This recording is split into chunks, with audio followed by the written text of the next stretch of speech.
my name is Clement Ndou, and I'm a spectral geologist at the National Borehole Core Depository that is under the Knowledge Management Business Unit for the Council for Geoscience. My duties in a day-to-day, I'll say, mostly focuses on our project as the depository, which is the digitization of drill core collection.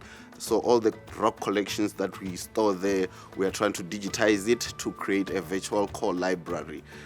So I will be involved in the selection, the planning and the scanning of the drill core for the virtual core library, and the subsequent processing and data interpretation to generate mineral maps. My presentation at the IGC conference was a collaborative effort between myself and my colleagues.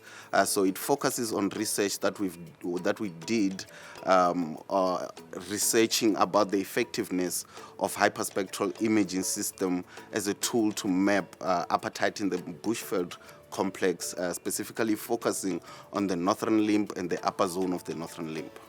The vision of the IGC to incorporate the virtual field programs, I feel could bring potential benefits such as reaching a global, wider global audience in a sense that students and professionals with limited mobility will have access to such technology, and also it allows access to remote or inaccessible areas to be possible. Although we as Africa have developmental challenges, I feel that this vision should also take into consideration or bridging the gap with technology access and also digital literacy for the African students in particular.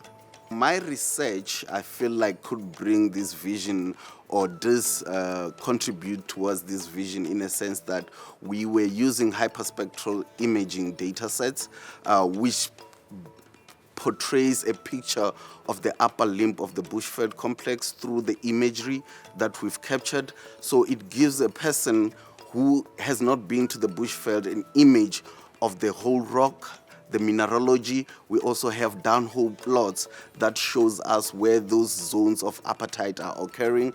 We also took it a step further by zooming in using the scanning electron microscopy to look at the sub-millimeter pixels or in a nanometer scale, the relationship of apatite mineral grains with other minerals in that particular zone.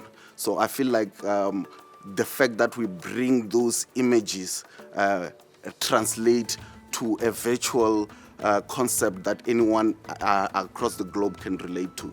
These symposiums bring about the benefits for our scientists to showcase their expertise in a global platform, and also it gives us the opportunity to also learn on what other nations are doing in advancement of geoscience research. If we look at South Africa in particular, we have one of the most or the richest geological settings. So scientists across the globe come to South Africa to learn about the early stages or early years of the life form. So they come here to do that research. I feel it is my sentiment that we as South Africans should be telling those stories to the global audience, and what better platforms to use than the IGC and other related symposiums.